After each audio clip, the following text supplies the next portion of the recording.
Hello everyone, welcome back to this channel. I hope you will be doing extremely well. In today's video I will be talking about 70 daily use English sentences. So watch the video till the end to know all these sentences. First sentence, वो इज्जत के लायक हैं. So इसकी English होगी they deserve respect. They deserve respect. We are framing this sentence according to the rule of present indefinite tense. तुम इसी के लायक हो. It means whatever you are facing, you deserve that situation to come in your life. You deserve this. मैं ज़्यादा का हकदार हूँ. It means you have worked more harder than you have received in reward as a return. I deserve more. I deserve more. मैं सहानुभूति के लायक नहीं हूँ. I don't deserve sympathy. I don't deserve sympathy. It is present indefinite tense. We have framed this sentence according to present indefinite rule. As I told you before, वो सज़ा के लायक है. So its English will be he deserves the punishment. He deserves ऐसे the punishment. मैं तुम्हारी दोस्ती के लायक नहीं हूँ. I don't deserve your friendship. Maybe you have betrayed somebody. Maybe your friend you're talking about. That is why you're saying I don't deserve your friendship. तुम्हें मिल गया जिसके तुम लायक थे. You got का यहाँ पर पास्ट इंडेफिनिट टेंस है. Gate की सेकेंड फॉर्म है got. What you deserved. Deserve में ईडी लगा दिया है हमने पास्ट इंडेफिनिट टेंस की वजह से. वो जेल जाने के लायक है. मतलब that person has done something wrong so he must be punished for that. He deserves to go to jail. वो दूसरे मौके के लायक नहीं है. He doesn't deserve another chance. He लड़का है तो ही, लड़की है तो she doesn't deserve another chance. वो प्रमोशन के लायक है. मतलब he has worked a lot for the company for the benefit of somewhere wherever he is working. So he deserves a promotion. मतलब उसे प्रमोट करना चाहिए up to the higher level. He deserves a promotion. मैं जीने के लायक नहीं हूँ. So it's English will be I don't deserve to live. Maybe you have done very extremely bad to somebody so you are blaming yourself for that. मैं ये सब नहीं भूल सकता हूँ. तो इसकी इंग्लिश होगी आई कांट. कांट यहाँ पे कॉन्ट्रैक्शन है. कैन और नॉट का. फॉरगेट मतलब भूलना. यह सब ऑल दिस. ठीक है, बहुत सिंपल कंस्ट्रक्शन है सेंटेंस का. मुझे बिल्कुल नींद नहीं आ रही है. अब यहाँ पर मैंने कैन से बनाया है I can't sleep at all. ये सेंटेंस गलत नहीं है. यहाँ पर सकती नहीं आ रही है तो सिचुएशन में आप मत पढ़ना. इसको आप ऐसे बना सकते हो. तुम मुझे कम से कम बता सकते थे. तो सकते थे आया है तो कुड हैव का यूज़ होगा. That is model out there. You could have at least told me. You could have at least told me. मैं उसे किसी तरह बताना चाहता था. Maybe you didn't get the chance. Maybe you didn't get the opportunity to disclose everything to somebody. I wanted to somehow tell him. I wanted to somehow tell him. लेकिन मैं उसे कुछ नहीं बता पाया. I have already told you. Maybe you didn't get a chance to express your views but I couldn't tell him anything. आपको कल पर डालना छोड़ देना चाहिए. कोई भी चीज़ की बात कर रहे हो, कोई भी काम की बात कर रहे हो तो बोल सकते हैं you should stop procrastination. You should stop procrastination. मैं उसकी मदद करूँगा. आखिरकार वो मेरा भाई है. After all the dispute has happened between you and your brother. You will help him. I will help him. After all he is my brother. अचानक से लाइट चली गई. All of a sudden. All of a sudden मतलब अचानक से. The lights went out. All of a sudden the lights went out.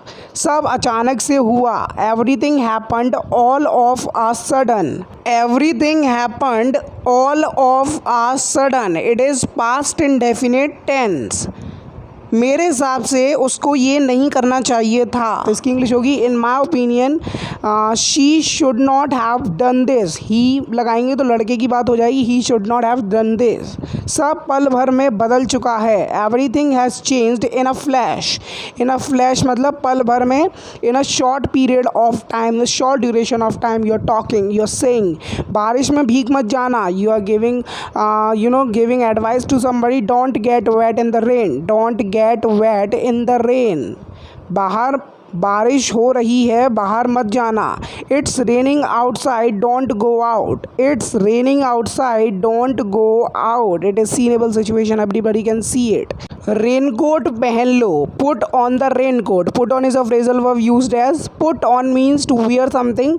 Put on the raincoat. तो यहाँ पर आ चुका है हमारा question of the day in which I am going to ask you translation of a sentence. Comment down below the answer of this translation of this sentence. Sentence है मुझे चक्कर आ रहे हैं.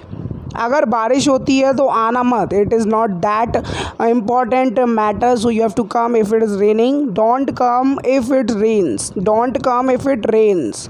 अगर मैं तुम्हारी जगह होता तो मैं ये गाड़ी ख़रीद लेता, if the car is in good situation, in a good condition, so if I were you I would buy this car, if I were you I would buy this car.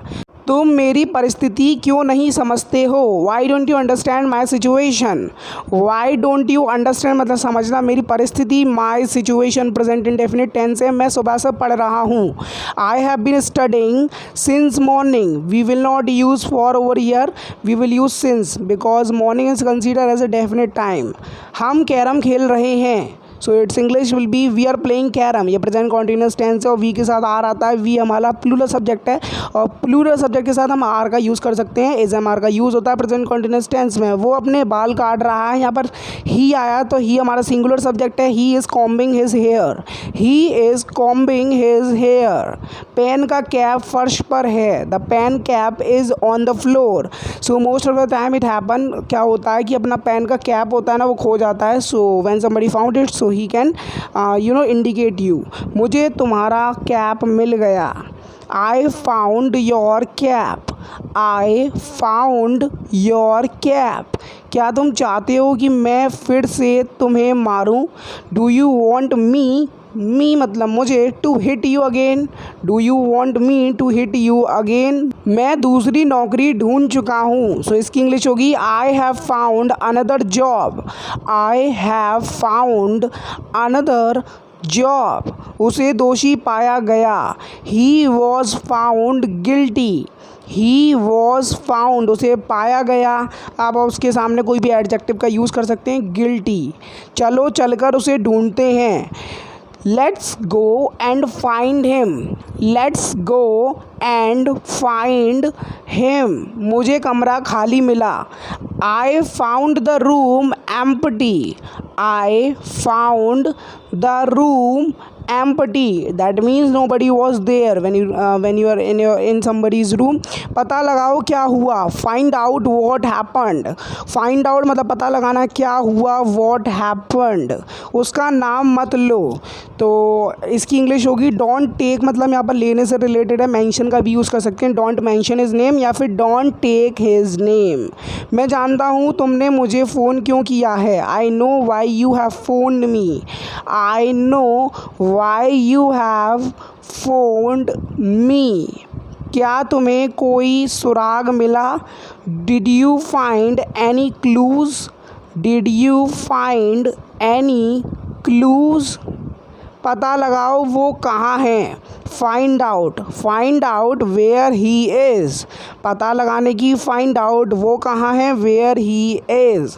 मुझे अपनी पेन ढूंढनी है, I have to find my pen, I have to यहाँ पर compulsion necessity show कर रहा है, I have to find my pen. हम सच का पता लगाएंगे, we will find the truth, we will find मतलब ढूंढना, क्या ढूंढने की बात हो रही है, सच, द ट्रुथ। ट्रुथ के आगे हम हमेशा दा लगाते हैं, हमें इस केस को हल करना है। We have to solve this case while I was watching CID, so I just picked and take this line.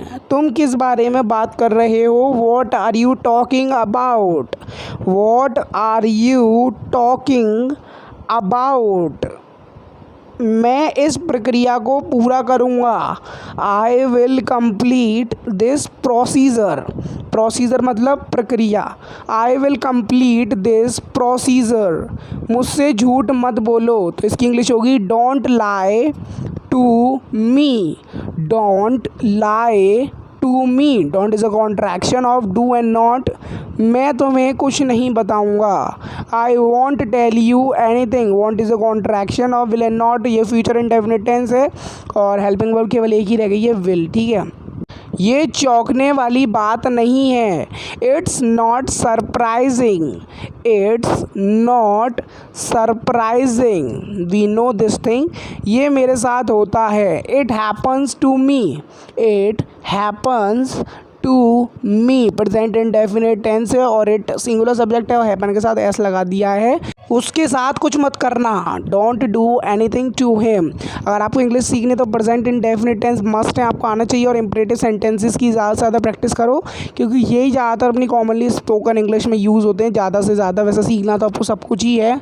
आने के लिए शुक्रिया, थैंक्स फॉर कमिंग, ये भी इंपरेटिव सेंटेंस है, ठीक है। मेरे पास मत आओ, ये भी इंपरेटिव सेंटेंस है। कितने इंपरेटिव सेंटेंस हैं जो आपकी डे टू डे कॉन्वर्सेशन में यूज़ हो रहे हैं, तो why not to learn imperative sentence first of all.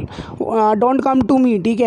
मैं पहले से ही ये चीज़ जानता था, ठीक है। ये पास्ट इंडेफिनिट टेंस है। I already knew this thing, I already मतलब पहले से ही जानता था। न्यू सेकंड फॉर्म है, दिस थिंग ये चीज़ तुम्हें याद किया जाएगा, ये पैसिव का सेंटेंस है। सीखना तो आपको लेकिन सब कुछ चाहिए, लेकिन मैं आपको बता रहा हूँ कि अगर आपको स्टार्टिंग करनी है तो पहले imperative sentence present indefinite tense सीख लीजिए, यू विल बी मिस्ड। मैं इस व्यवहार को झेल नहीं सकता हूँ, आई कांट टॉलरेट। टॉलरेट मतलब झेलना, और कुछ मॉडल्स भी आप सीख लीजिए। दिस बिहेवियर मतलब ये बर्ताव। मैं शांति से कहाँ मर सकता हूँ, वेयर कैन, यहाँ पर कैन फिर से मॉडल की तरह यूज़ हुआ है, तो मॉडल वो भी बहुत यूज़ होते हैं अपने स्पोकन इंग्लिश में। Where can I die peacefully, where can I die peacefully, तुम्हारी तकलीफ़ क्या है, व्हाट इज़ योर प्रॉब्लम। ये सिंपल सेंटेंस है, इसमें कोई भी टेंस नहीं, बस इसे हमारे का यूज़ करना है। व्हाट इज़ योर मतलब तुम्हारी समस्या, तकलीफ, प्रॉब्लम। सब उदास हैं, एवरीवन इज़ अपसेट, ये ऑल्सो सिंपल है बिल्कुल। आप इसे हमारे का यूज़ करेंगे, एवरीवन इज़ अपसेट। अगर मैं अपसेट हूँ तो अब मैं बोलूँगा आई एम अपसेट, आई के साथ एम का यूज़ होता है, ठीक है। मैं वहाँ जाना भूल गया, I forgot to go there. यहाँ पर क्या है कि ये भी पास्ट एंड डेफिनिट टेंस है। तो ये कुछ सेंटेंसेस को टेंस हैं जो ज़्यादातर यूज़ होते हैं, तो इनको पहले सीखिए। आफ्टर दैट जो रेस्ट बचे हैं वो तो कम यूज़ होते हैं, जो भी जैसे present continuous, present perfect continuous tense हो गया जो बहुत कम यूज़ होता है, ठीक है। कांट यू टेल मी, क्या तुम मुझे बता नहीं सकते, कांट यू टेल मी। आपको सबसे अच्छी कोशिश करनी चाहिए, you should try your best, मतलब whatever the good performance you can give to something, so just give it, you should try your best. आपको मुझे गाली नहीं देनी चाहिए, ये भी मॉडल व शुड का यूज़ हुआ है, तो ये चीज़ मैं आपको बता रहा हूँ, तो इस चीज़ पर प्लीज़ गौर करिए। You should not abuse me, you should not abuse me. English is not a big deal, but you don't know how to execute in terms of learning, ठीक है। Why are you feeling bad, तुम्हें बुरा क्यों लग रहा है, why are you feeling bad. अपना level बढ़ाओ, increase your level, that is what I am saying to you. You should increase your level of speaking, okay, you should increase your level of English. So ऐसा बोल सकते हैं। आपको अंग्रेजी सीखनी चाहिए, ये फिर से हमारा मॉडल का यूज़ हो रहा है शुड का, तो आप खुद ही ये चीज़ देख लो कि जो चीज़ें ज़्यादा यूज़ हो रही हैं तो उसको पहले सीखो, ठीक है। उसके बाद जो बची कुछ ही हैं वो आप ऑटोमेटिकली इसके सहारे सीख जाओगे। जब आपको ये चीज़ें बेसिक समझ में आ जाएगी ना, तो आप फिर आपका खुद ही मन करेगा कि मैं ज़्यादा से ज़्यादा सीखूँ, कि आप परफेक्ट होना चाहोगे। What do you want to do, तुम क्या करना चाहते हो, मैं तुम्हारा इंतज़ार नहीं कर सकता, I can't wait for you. यहाँ पर कैन वेट से हमारा मॉडल वर्ब है, ठीक है। और वेट फॉर, यहाँ पर ये फ्रेजल वर्ब आप एक तरीके से कह सकते हो, तो फ्रेजल वर्ब भी ज़्यादा से ज़्यादा सीखो। और ईडियम्स थोड़े बहुत, मैं स्टार्टिंग में नहीं बोल रहा कुछ भी मत सीखो, ईडियम रहने दो एक तरफ। आपको कुछ फ्रेजल वर्ब सीख लेनी चाहिए, और फिक्स्ड प्रपोजिशन सीख लो, जिसके साथ मतलब फिक्स्ड प्रपोजिशन क्या होता है, जिसमें वर्ब होती है उसके बाद एक प्रपोजिशन होता है, तो वो भी बहुत हेल्प करते हैं इन स्टार्टिंग डेज, ठीक है। तो आप उससे बहुत सारे सेंटेंसेस बना सकते हैं। जैसे कंफर्टेबल है, कंफर्टेबल के साथ आप इन नहीं लगा सकते, आपको लगाना पड़ेगा कंफर्टेबल विद समथिंग, ठीक है। कंफर्टेबल इन समथिंग नहीं होता है, कंफर्टेबल विद समथिंग होता है, ठीक है। तो आप अगर फिक्स प्रपोजिशन सीखोगे ना तो बहुत हेल्प करेगा। जैसे अक्वाइंटेड है, अक्वाइंट के साथ हम इन नहीं लगा सकते, विद लगाएंगे, अक्वाइंटेड विद समवन, किसी से परिचित होना, ठीक है। तो ऐसे होता है ये फिक्स प्रपोजिशन का केस। तो फिक्स प्रपोजिशन सीख लीजिए आप लोग, और यही था जो मैं आपको बताना चाहता था। और सेंटेंसेस भी मैंने आपको बता दिए, एक टिप भी दे दी एक तरीके की, आप उसको टिप की तरह ले सकते हो। So I will please if you will follow my tip, and you will definitely increase your level of speaking one day, because English is not big deal, you can't achieve it if you will put your hard work, if you will give the time to regular learning of English, so definitely you will be mastering it one day. That day is not too far. I have told you several times in my video, nothing is impossible, because the word impossible has derived from the word possible. There is a possible spelling, possible word in the spelling of impossible. So I know you have already got my sense, and I will meet you and catch you on next video. Till then, Jai Hind, Vande Mataram. Keep supporting, keep sharing, keep liking my video. Next video. Till then, Jai Hind, Vande Mataram.